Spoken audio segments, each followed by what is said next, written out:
Hi, I'm Novel Mike, and this is my opinion. Well, I'm going to finally talk about the Nintendo Direct that happened a few days ago. Uh, it started off pretty well. They finally showed Mewtwo. It's about time to actually have that come out. A little bit surprised by the price, considering, $5 even for two versions of the same character. I don't know, just kind of steep for some people. I mean, some games like Mortal Kombat, I'm sure can get away with it pretty well, but I don't know. I mean, after how cheap Mario Kart's DLC was for all that it included, I felt $4 to $5 is pretty high up there. But we'll see if it changes depending on the character. They announced Lucas as well as a character that they're going to be making for it as well. I'm kind of surprised they're going right into a clone unless they're changing him somewhat. Um, it's just kind of disappointing. I mean, I like Lucas as a character, but if he's literally just another clone of Ness, I'm just kind of like, really? You're gonna make us pay for a clone now? And maybe $5 for both systems? No, not a fan. Um, I do like the idea that they're actually having people vote for Smash characters. You can actually see it, what people are voting for, which is pretty cool. And although I doubt Goku's going to be actually be put into it, it's nice that at the very least they're seeing, fan reaction to certain characters. And it would be nice to see some other characters. I doubt too many third parties are going to get thrown in to that, but someone like Captain K. Rool from Donkey Kong Country, Dixie Kong, or some of the other ones too. Snake returning would make a lot of sense if they're going to go with any third-party character again, that kind of thing. As for everything else in the direct, it kind of was weird. They, of course, talk a lot about Amiibo. They're announcing Amiibo for everything. Yoshi's Wally Woolly World. Having those Amiibos in there actually gonna be plush, like made of yarn, just like the characters in the game. That's at least a good idea.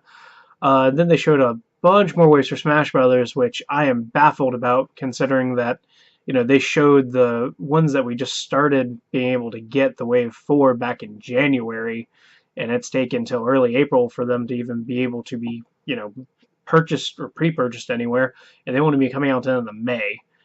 I like the idea that they're at least having the plans for them down the road, but until they get their stock situation handled, as I spoke of yesterday, may want to chillax on the amiibos a bit. They had some announcements, not anything major. I wasn't expecting anything too crazy, although this would have been good time considering what would happen with Zelda. Mario Maker is coming out in September. That is about what I thought it would be. I'm not too surprised about that one. Um, Yoshi's not coming out until later in the year too, so that's not too surprising. Although that one was announced a long time ago, so I'm kind of curious about that. They didn't really show anything for Xenoblade either, which I thought was kind of strange. They did Xenoblade Chronicles for 3DS, which you might be able to see right behind me.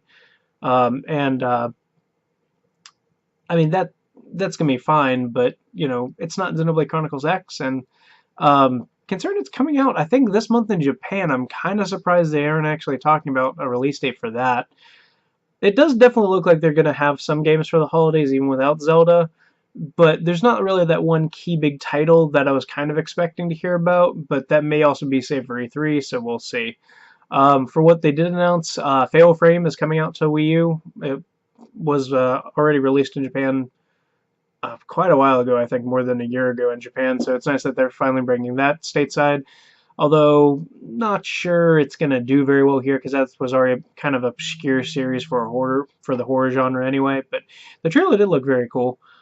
They finally showed probably the biggest announcement of this whole thing was Shin Megami Tensei Cross Fire Emblem still exists, and oh my God, is it different than whatever they showed before. I went back and looked at the first trailer that they had for that, and it is not even remotely close.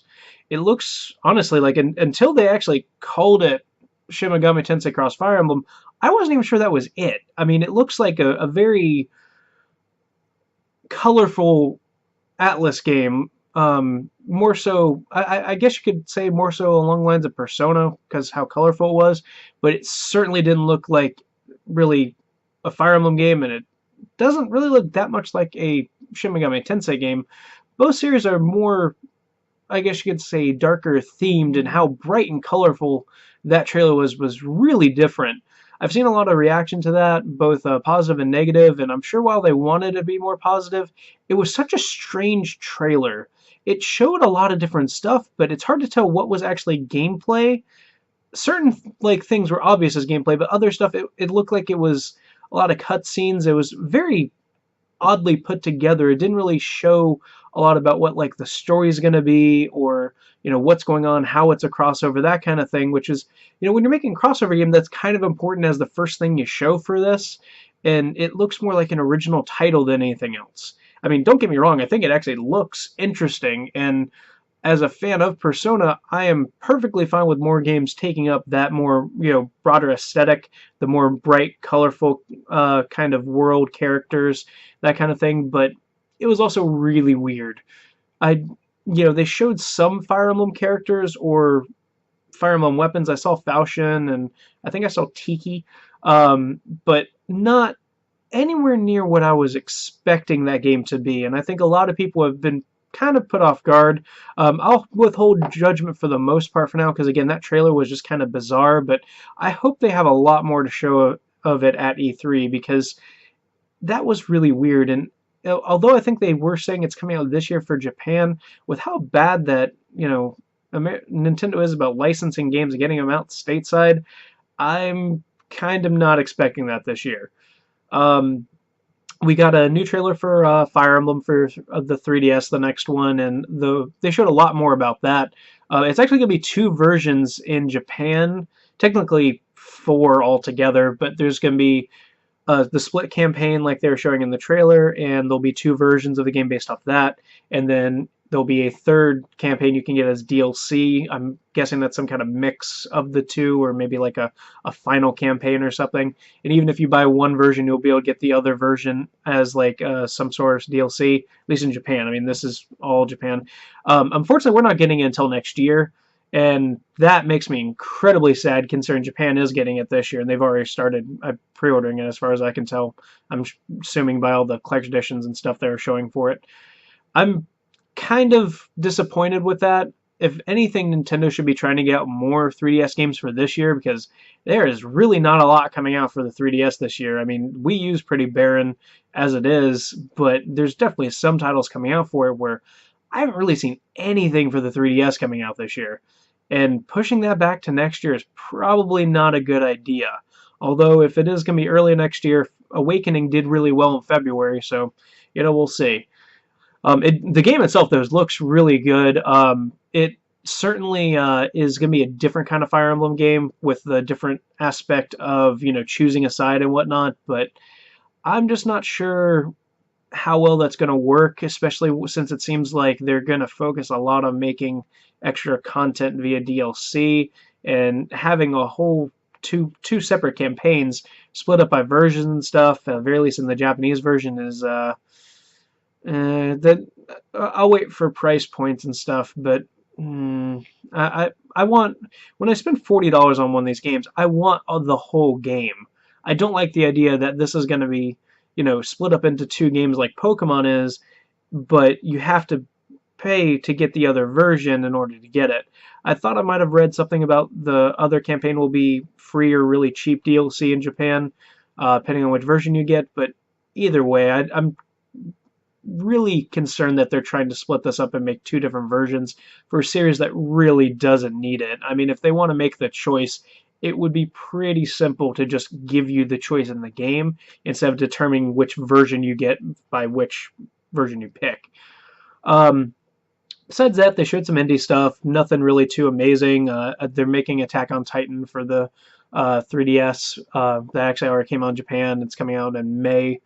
I don't remember hearing too much about the game. I just recently got into the show and the manga, and I really enjoyed it, but not crazy in love with an idea of a game unless it's really good. They showed that they're going to have some new stuff for Street Pass. I'm kind of meh on that, although I know some of the Street Pass stuff they had before was really popular with some people. Just not my thing. Besides that, I mean, they did talk about putting out a new Animal Crossing, but it looks kind of like a dumbed down version, and they're going to sell the cards. wouldn't honestly surprise me if they make the game itself as like a free download, and then you buy the cards in order to actually, get content in it. That'd be an interesting idea. Or maybe they'll bundle a pack of the cards, with it when you purchase the game, if that's the plan. Not big on Animal Crossing myself. I'm not thrilled of the way they seem to be trying to just find ways to push out, the amiibo for it, but we'll see. I mean, those kind of games aren't for me, so if that is something that people enjoy and they're going to take advantage of it, more power to them. It's just not my kind of thing. The last thing, which was actually a really good surprise, was that Mario Kart 8's DLC is coming out sooner. It's actually coming out at the end of April, and they're doing an update and giving a 200cc difficulty mode, which basically, if you watch the trailer, makes everything go super, super fast.